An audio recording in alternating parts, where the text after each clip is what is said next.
Voltamos então com o último bloco do Café com Drink com a Michelle, que eu tô adorando. E vamos entender aqui o Desacelera como um desafio à vida automática, né?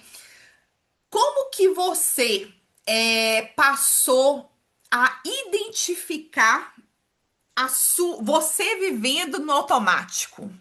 Como que você passou a perceber que você, peraí, deixa eu apertar aqui o não pera, porque eu tô muito no automático. Qual foi a sua estratégia? Cara, eu acho que não foi uma estratégia, eu acho que foi um susto mesmo, que eu acho que quando eu estava nessa história de buscar a gravidez de Miguel e depois para buscar o parto natural e depois a chegada de Chico, enfim, eu acho que a vida foi me dando esses sustos para dizer assim, ó, do jeito que tu tá funcionando, essas coisas não vão dar certo. E as próprias escolhas, né, elas foram me levando um pouco para esse lugar. Como eu sou uma pessoa, eu falo que eu sou cabeçuda, né? Eu sou pesquisadora. Então, assim, a gente usa muito como material o que a gente vive. Então, Uhum. eu fui trazendo essa história para algo que eu queria pesquisar. Mas acho que a vida foi me dando esses empurrões, né? E meio. Claro, não estou dizendo que foi sem querer, mas assim, as escolhas que eu fui fazendo foram me apresentando isso como questão, sabe? Então, eu acho que não foi uma coisa, vou arrumar uma estratégia para pensar como estou no automático. Não, foi tipo, meu terapeuta me falando, ó, nessa vida não cabe uma criança. Aí depois, eu queria ter um parto natural, então já começou a dar briga com a história do trabalho, porque no trabalho, quando que você vai ter o bebê para a gente poder agendar a licença maternidade? Nossa, não, calma, vou ter o bebê quando ele nascer. Aí a família quer comprar passagem para ver a criança nascer. E não sei, gente, compra passagem, então e passa um mês aqui, porque a criança vai nascer quando ela Uhum. quiser. Então, essas coisas foram me dando notícia de que para viver essa história de um jeito integral como eu gostaria, eu precisaria ter outra relação com o tempo, com o trabalho, com as relações. E eu acho que isso que foi me empurrando, não foi uma coisa do tipo, estou vivendo no automático e preciso desautomatizar. Até porque esses nomes vieram depois, né? Os nomes vieram depois da experiência, então eu acho que foi um pouco esse o caminho que eu segui, assim. E aí eu acho que essa é a importância de, por exemplo, aquela estratégia, né, de produzir conhecimento, espalhar e dar conceito para as coisas, porque eu acho que a importância da gente dar nome como cientista para as coisas é a experiência de dar notícia para as pessoas de que elas se identificam. Nossa, acho que é isso que eu estou vivendo na minha vida. Ai, nossa, então o nome disso é cronomeritocracia, sabe? Uhum. Então, acho que essa é a importância da gente ir nomeando, disputando a linguagem, né? Próxima coluna que eu vou escrever para a UOL, Viva Bem, é uma coluna sobre como a gente tem que disputar termos que passaram a nomear outras coisas. Então, sei lá, conexão. Se eu falar conexão hoje para tu vai falar, conexão é Wi-Fi, é conexão aqui, né? A gente precisa Uhum. de conexão internet para se falar. Mas conexão é uma palavra originalmente atribuída às relações. Você está conectado com alguém, é você estar vinculado a essa pessoa, é você estar de fato interessado, né? Disponível. Enfim, a gente disputar esses nomes é um jeito também da gente ir dando sentido comum para aquilo que a gente vive individualmente, né? Então, acho que na minha vida o que foi acontecendo foi que eu fui recebendo esses impulsos das escolhas.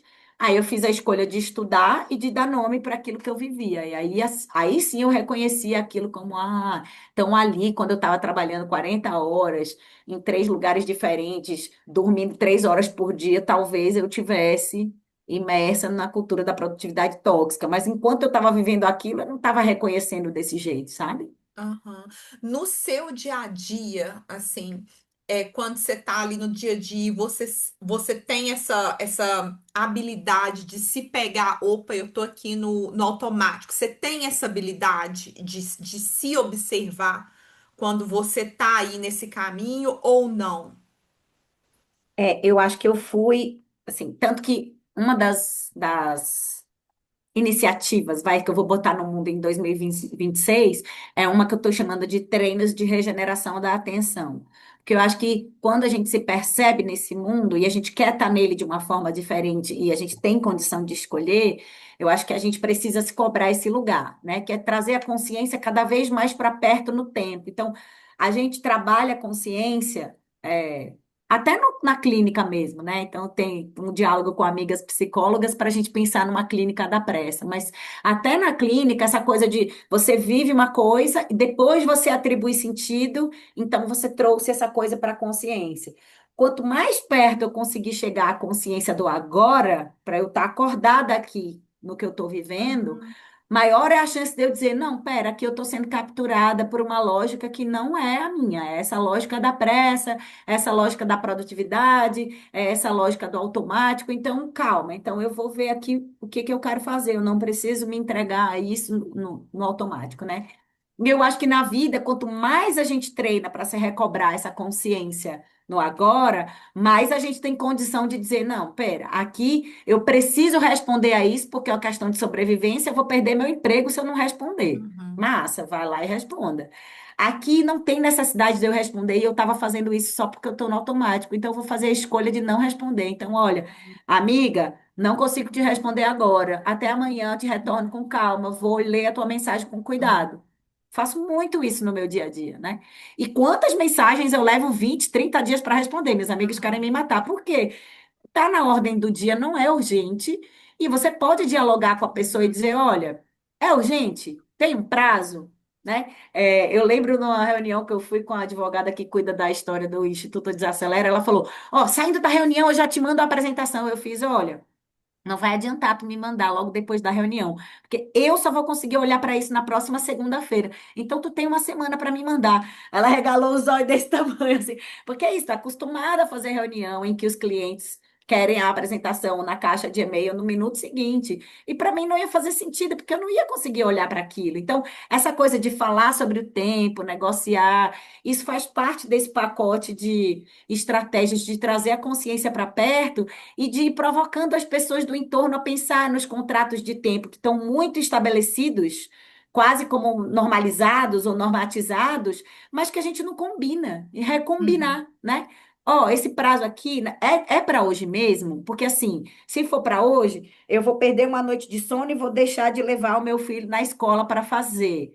Então, é para hoje mesmo, porque se for para amanhã, poxa, eu vou dormir e vou levar o meu filho na escola. Aí a pessoa fala: Nossa, não, me entrega amanhã, tá tudo certo. Porque não era de verdade aquele prazo, aquela pessoa estava ganhando uma margenzinha assim de entrega contigo, sabe? Então, com honestidade, com franqueza, com transparência, a gente vai nessas brechinhas trazendo essa consciência para perto, saindo do automático. Na minha vida, eu pratico isso. E eu sinto que às vezes eu dou um nozinho na cabeça de muita gente, e às vezes eu sinto que é esse efeito, sabe? Nossa. Mudou a minha vida essa pergunta, porque eu nunca tinha parado para pensar que eu podia uhum. negociar isso daqui. Ou, poxa, eu não tinha parado para pensar nisso daqui ou nisso dali. Poxa, vou adotar isso para minha vida. E aí nisso você vai mexendo nessas estruturinhas, né, que parecem estar muito estabelecidas, mas que na verdade são estruturas do automático, né? Do automatismo. Assim, eu sei que você fez terapia, porque você falou, né? Você ficou amiga do seu. Faço Você na vida, faz. para Ó. sempre. Nunca não fiz. E o- Ótimo. E o que que você observou que a psicoterapia te ajudou aí para você desacelerar na sua rotina? Cara, eu acho que a psicoterapia, psicanálise, especialmente as abordagens mais. Eu já passei por muitas abordagens, né? Mas hoje eu estou mais numa abordagem mais fenomenológica, que olha mais para o aqui e agora, para a nossa experiência, né? Eu acho que ela me ajudou a olhar para mim e a abraçar os meus problemas, assim, sabe? E a dizer qual que é a real condição que eu tenho de transformar como dentro do meu fôlego, da minha energia, sem desrespeitar quem eu sou, né? Sem reconhecendo quem eu sou e respeitando os meus próprios limites, me responsabilizando pelo que é meu, mas entregando para o outro o BO que é dele, sabe? Acho que a terapia me ajuda muito a ir limpando esses terrenos, o que não quer dizer também que é um caminho regular, Uhum, né? Às vezes embola tudo de novo, depois a gente tem que puxar um fio para desfazer, mas é um espaço de regulação muito importante para mim. E como eu sou uma pessoa que faço muitas coisas, que tenho muitas relações, que lido com muita gente, é sempre um espaço de desaguar importante para eu poder dizer, tá, isso aqui é meu, isso é dos outros, isso é do trabalho, isso é não sei o quê, aqui estão as bordas, aqui estão as fronteiras, aqui estão os limites, esse é meu contorno, a minha pele, e bora, sabe? Então, eu já me perguntei muitas vezes se seria importante, tipo, fazer um intervalo, e todas as vezes que eu me perguntei isso, era o momento de mudar de abordagem ou mudar de terapeuta, mas não de parar a terapia, sabe? Porque eu acho que é um fio, assim, que é muito organizador da minha existência. Eu acho que eu sou uma pessoa, como eu te falei, muito cabeçuda. Então, eu sou muito reflexiva, eu não consigo não eu não consigo desatrelar o pensar do fazer. Eu estou sempre pensando e fazendo ao mesmo tempo. Minha cabeça está sempre, né? Às vezes eu pego na minha cabeça e ela está quente, assim. Então eu preciso desses lugares e a escrita é um lugar de desaguar para mim. E o espaço da terapia é um espaço de desaguar, de regular muito importante para mim. E eu não acho que é só para as pessoas cabeçudas, eu acho que é para todo mundo, né? Tanto que é isso. Meu filho faz, tipo, eu acho que todo mundo precisa desses espaços de regulação íntimos, sabe? É um espaço de intimidade de mim, comigo, né? Assim, eu comigo mesma, pensando no que eu não preciso necessariamente abrir com ninguém, né? Aquilo é meu e é íntimo e é pessoal e eu posso ter um espaço de confiança e de confiança é muito louco, porque eu passei a olhar para esse verbo recentemente de vários modos, mas um deles é do com, de fazer junto, fiar, né? Uhum. Assim, fiar esse Confiar. fio da minha vida junto com alguém que está olhando para mim com essa generosidade, me entregando perguntas boas, me entregando às vezes impressões, às vezes pareceres, às vezes indignações, né? Enfim, é uma parceria que eu tenho, né, com a minha terapeuta. Então, essa dança, ela é muito importante para me constituir e para constituir essa consciência presente, né, mais próxima do agora para mim, né? Então, Uhum. é, às vezes eu tenho raiva daquelas piadas do não é terapia, mas é terapêutico, porque eu acho que o espaço da terapia ele é muito nobre para a gente brincar com o que ele significa, né, para as pessoas. Então, não gosto das coisas que banalizam esse espaço da terapia, assim, porque ele é muito sério para mim, assim, e muito Nossa, que precioso. interessante. Que interessante ouvir isso. Assim, vou ter que ir para outra pergunta. Vamos, vamos, como você quiser. Eu poderia fundar nisso, mas enfim, deixar para uma próxima. Você falou aí em Vale do Silício, né? E um dos discursos, né, que virou aí uma cultura globalizada é essa coisa do eu amo meu trabalho é minha identidade. Eu queria saber a sua análise disso, desse discurso barra cultura. Eu amo o meu trabalho e o meu trabalho é a minha identidade. Nossa, eu tenho uma vida para falar sobre isso. Mas eu gosto muito de um corte de vídeo que às vezes circula por aí da Maria Rita Kell, que é, enfim, é da psicanálise, né? Mas a Maria Rita Kell escreveu o livro O Tempo e o Cão, né? E ela tem uma leitura sobre o mundo do trabalho, a aceleração, o tempo. E nesse corte ela fala assim: além de dar o sangue, eu ainda tenho que gostar. É isso, eu acho que ao longo do tempo a gente foi, de alguma forma, é, trazendo assim camadas, né, de sofisticação da, da entrega ao trabalho e esse verniz do propósito que fala assim, nossa, você tem que ter propósito, né? E trabalhar com propósito é mais legal do que só trabalhar. Gente, não, sabe? Trabalho é trabalho, trabalho é você, né, vender a sua força de trabalho para Uhum, receber uma remuneração em troca disso, e não tem nada de melhor ou pior que outra pessoa que vende. Assim, o mal-estar que a gente gera nas pessoas que quase justificam o fato de que tem um trabalho que é só um trabalho. Não, para mim, meu trabalho é só um trabalho e eu não tenho uma relação afetiva com o que eu faço. Sempre terá uma relação afetiva, né? Ódio também é afeto. uhum, é, Então, assim, o mal-estar que a gente gera nas pessoas que fazem uma escolha que hoje eu vejo como nobilíssima, que é uma escolha de ter uma relação de distanciamento com o trabalho, porque essa relação de entrega virou uma coisa doentia. né? Assim, passou a ser mais nobre as pessoas que trabalham com propósito. Esse propósito justifica a pessoa se entregar ininterruptamente a um trabalho que, cara, no fim do dia é um trabalho, sabe? Uhum, Pelo qual ela está ali vendendo a força de trabalho para receber uma remuneração como outra pessoa qualquer. Eu trabalho muito no campo das organizações da sociedade civil e no terceiro setor, né? E nesse campo é ainda mais perverso o discurso do propósito, porque a pessoa que está trabalhando por uma causa, tá tudo bem ela ser menos remunerada por isso, ou ela ser mais, né, mal remunerada do que o mercado paga, porque o terceiro setor, na verdade, se você está trabalhando por uma causa, você pode receber menos, porque aquilo dali tem um verniz de nobreza. Gente, não, tá tudo errado, tá todo mundo ficando doente igual, né? A lógica do mercado está estabelecida para todo mundo, né? Então, esse discurso de que o trabalho enobrece, de que a gente tem que dar o sangue, de que a gente tem que gostar do que a gente faz, ele é um discurso que triunfa, né, no discurso neoliberal, junto com o discurso da tecnologia. E aí eu acho que ele gruda, mas ele não é a mesma coisa, né? Assim, o que eu estudei como narrativa do Vale do Silício tem mais a ver com a gente ter que ser ágil, conectado, móvel, 24 por 7, é,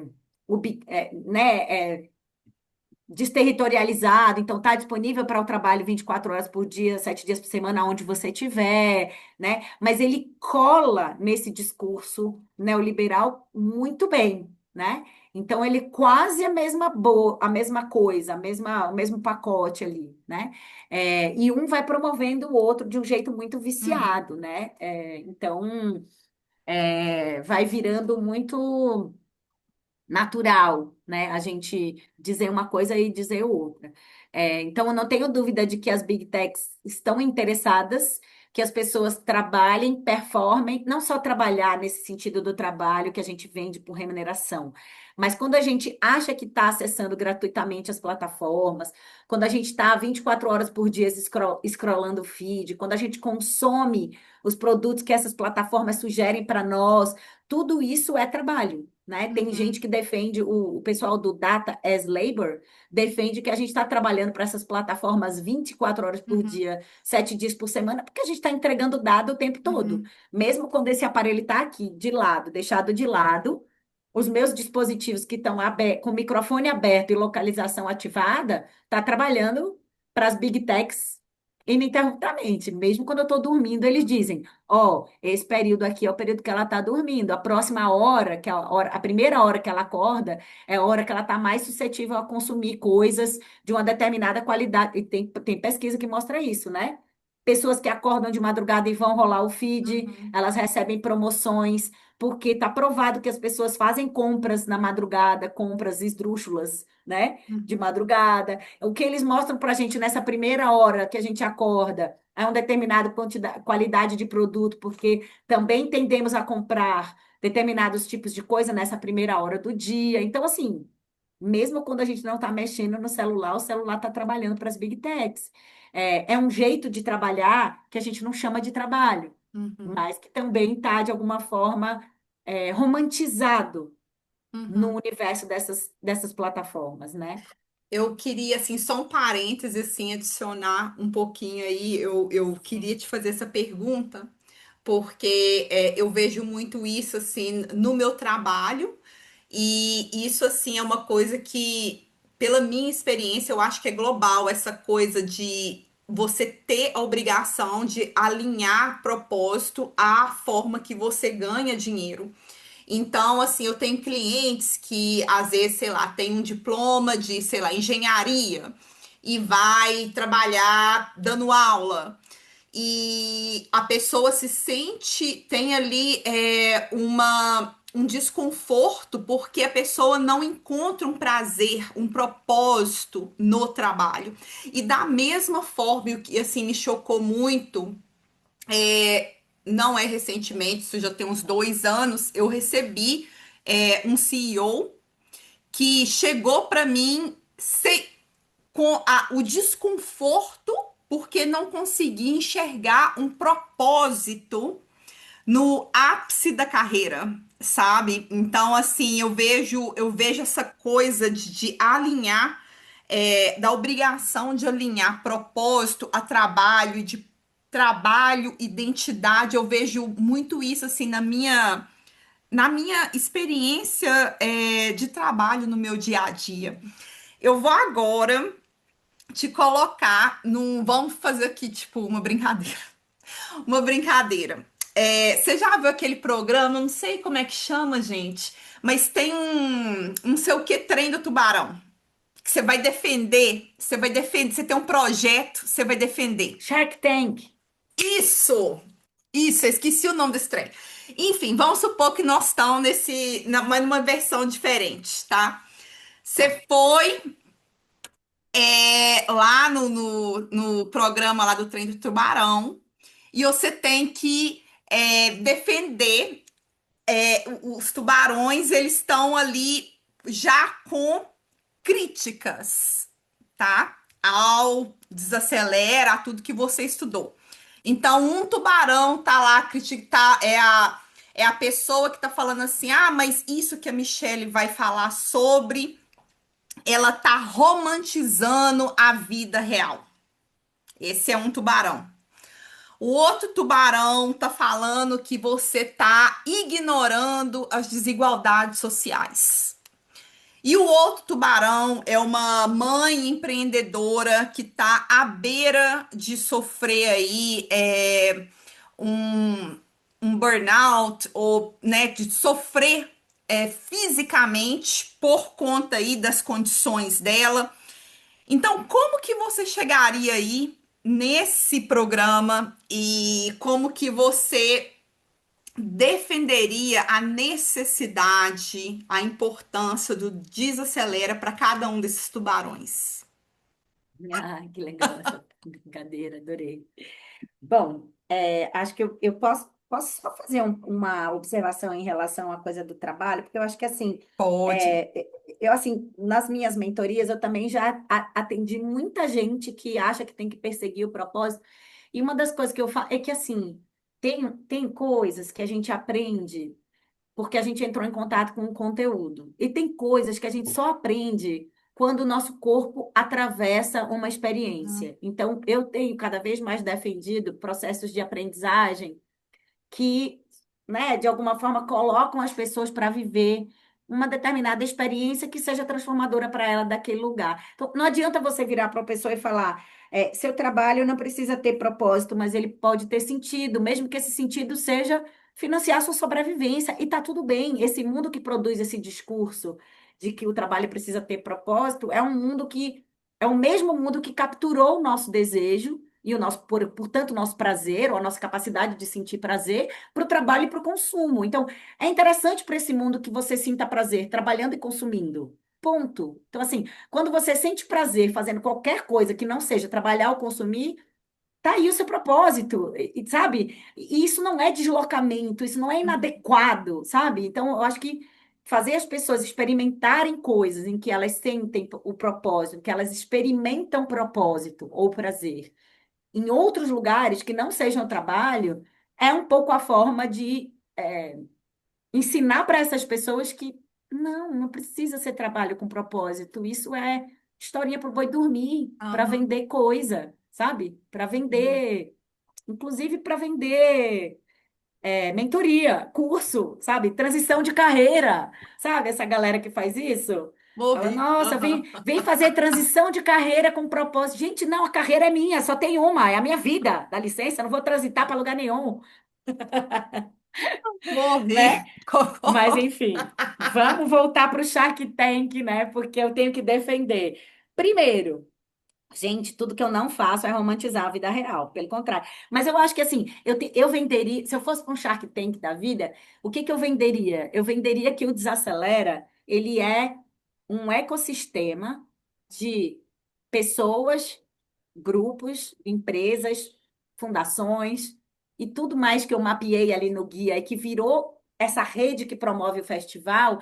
Nós somos um ecossistema de promoção do acesso ao cuidado, ao bem-estar e à saúde mental, né? Então, ao mesmo tempo em que essa rede oferece coisas, eu também tenho que cuidar dos parceiros dessa rede. né? Então, assim, tudo que eu não faço é romantizar a vida real, porque meu ponto de partida é a vida de pessoas que precisam de cuidado, porque elas estão trabalhando com saúde mental e elas mesmas estão adoecidas, né? Então, quando Uhum, eu digo preciso situar isso no contexto brasileiro, eu estou dizendo temos que descansar, não é todo mundo que tem direito a descansar, então temos que mudar as estruturas. Eu estou partindo de histórias de vida muito reais, e especialmente de, sei lá, mulheres, mães que vivem em metrópoles, que moram em regiões reconhecidas como periféricas e que cuidam de duas, três pessoas, às vezes de duas, três gerações diferentes. Então, não estou romantizando a vida real, muito pelo contrário.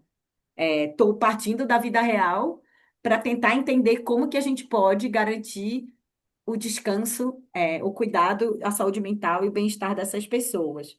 É, quando eu discuto a cronomeritocracia, eu estou discutindo a partir de um lugar que reconhece essas desigualdades, porque eu estou dizendo a experiência temporal de uma pessoa na cidade não é a mesma da outra, se essa outra for, né, essa mãe que eu citei, e se esse outro for, sei lá, um grande executivo de uma multinacional, homem, hétero, sudestino, branco, e que mora a 5 minutos do trabalho. Essas pessoas não têm as mesmas 24 horas, né? Então, eu estou discutindo a relação entre tempo, acesso ao descanso, trabalho e vida na cidade a partir de é, marcadores sociais de desigualdade.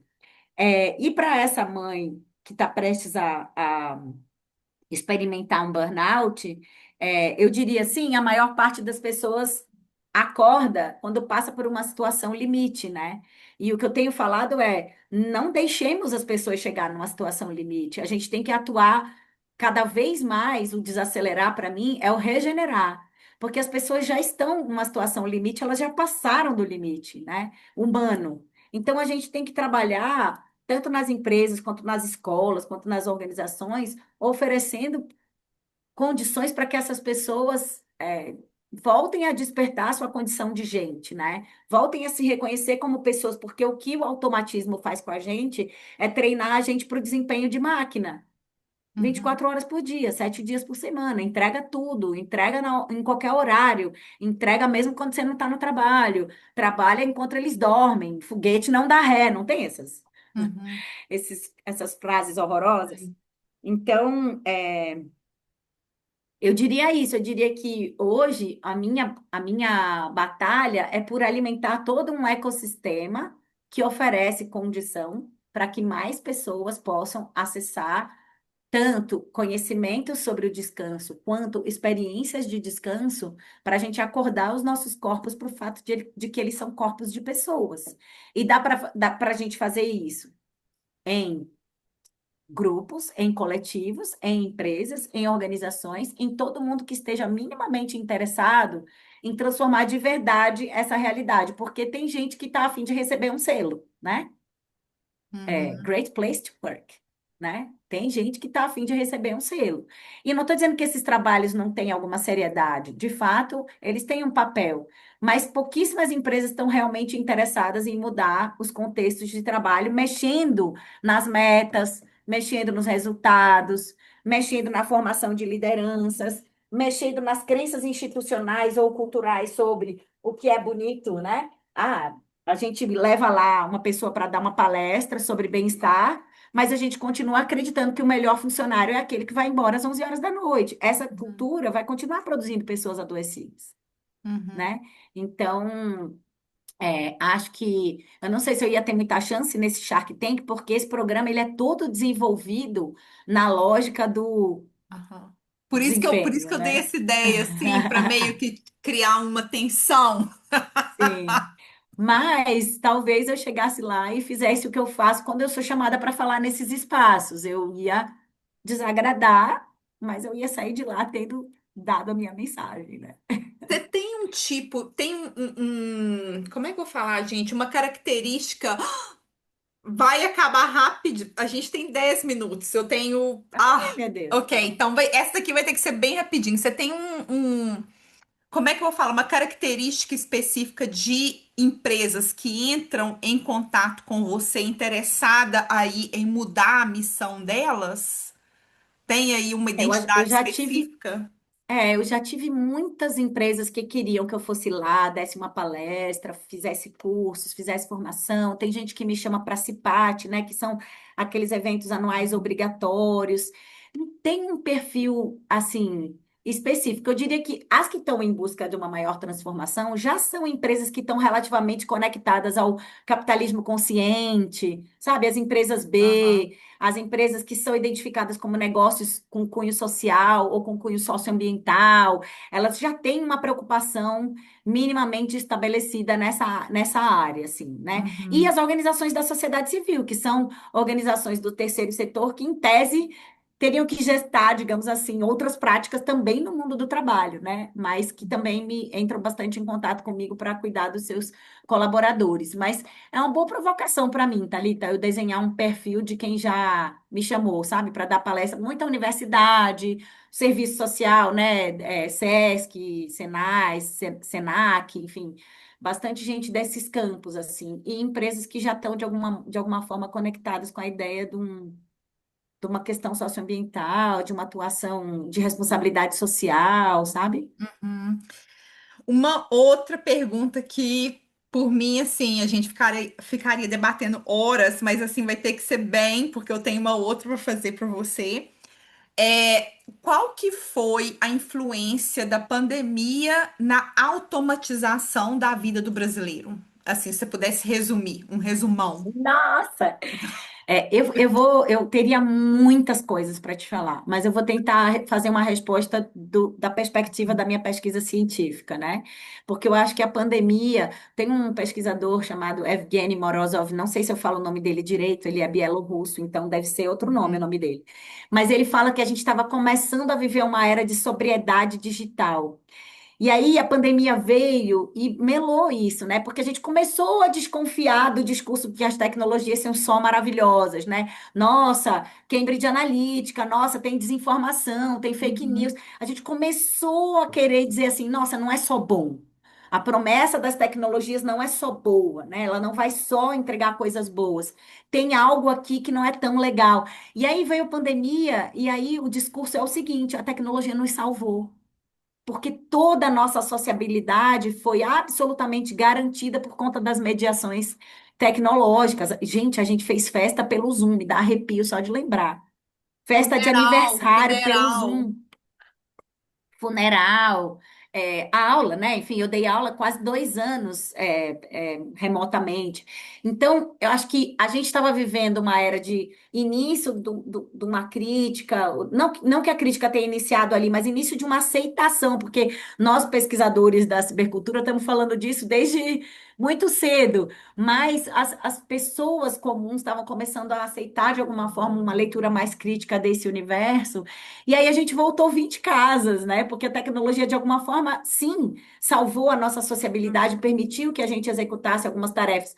Mas a verdade é que a gente normalizou isso, porque a gente não voltou atrás. Então, teve um empuxo de velocidade, como se a gente tivesse ficado 2 anos sem fazer nada e a gente tivesse que compensar. E aí a gente teve Uhum, uma aceleração brutal no pós-pandemia imediato. E eu, pelo menos, preciso me debruçar nisso do ponto de vista da pesquisa, mas eu tenho a sensação de que esse ano a gente começou a, entre aspas, voltar de fato para uma coisa assim, de uma vida rotineiramente. presencial que, né? Porque isso mudou para sempre, assim, tipo, tem empresas que nunca mais voltaram para o presencial. Tem Uhum, pessoas que estão trabalhando 2, 3 dias remotos até hoje. Isso não uhum, estaria estabelecido de forma nenhuma se a gente não tivesse atravessado essa experiência coletiva que foi a pandemia, né? Então, uhum, acho que falando um pouco desse sentido, eu acho que acelerou mais porque a gente tendeu a incorporar muito mais tecnologia na nossa vida do que antes, né? E a uhum, normalizar isso de alguma forma, e a normalizar o 24/7 da disponibilidade tecnológica para sempre, assim, né? Nunca mais a gente pode dizer, não vou responder essa mensagem agora porque não estou no meu horário de uhum. trabalho. Eu E vou alguns para países estão regulamentando isso, né? Bélgica, França, enfim, estão caminhando para regulamentar isso. Pra gente finalizar, Vamos infelizmente, fechar. eu sempre gosto de provocar, assim, no final, pergunta relacionada à bebida. E eu achei interessantíssimo quando eu te perguntei o que que você escolheu para beber, você falou café.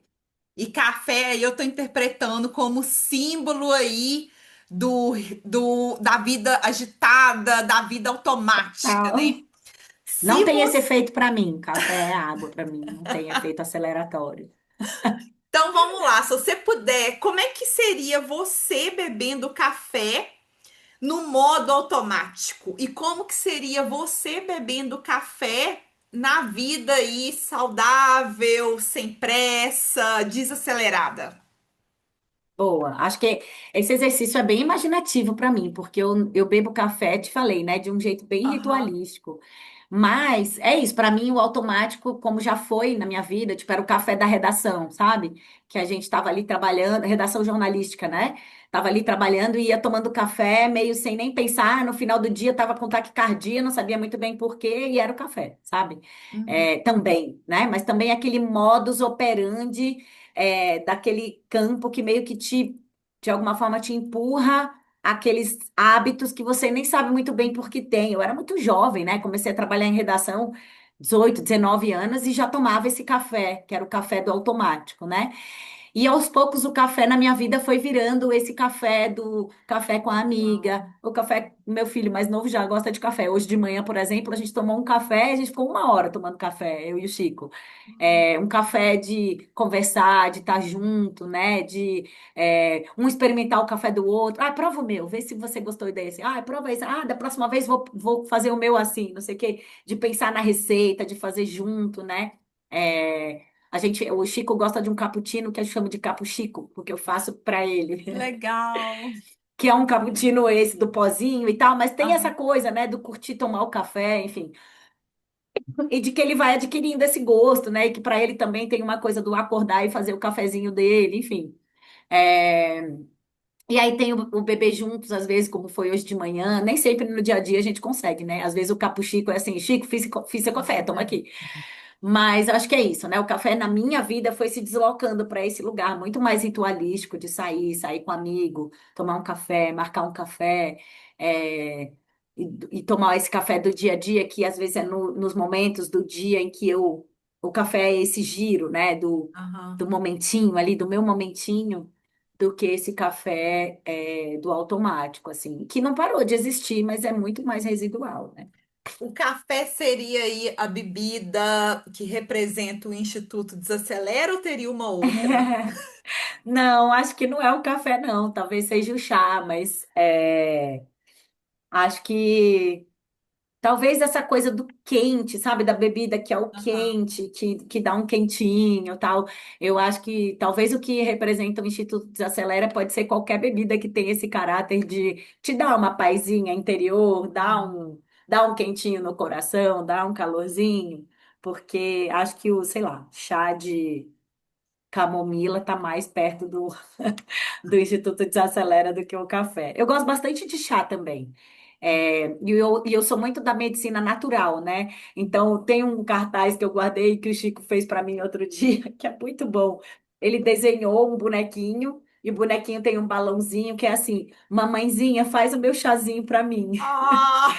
Que é muito fofo, que é isso, porque quando eles estão do tipo, ah, mamãe, tô com mal-estar. Antes Aham. de eu pensar em remédio, é assim, filho, vou te dar um chá, vou pegar o olhinho essencial de lavanda, vou pegar o olhinho essencial de hortelã, vou fazer uma massagem no peito com uma cânfora. Então, eles mesmos já pedem Que bonitinho. esses tratamentos mais naturais, porque eles também já são do chazinho, do olhinho essencial e disso daí. Então, acho que é o chá, viu, Thalita?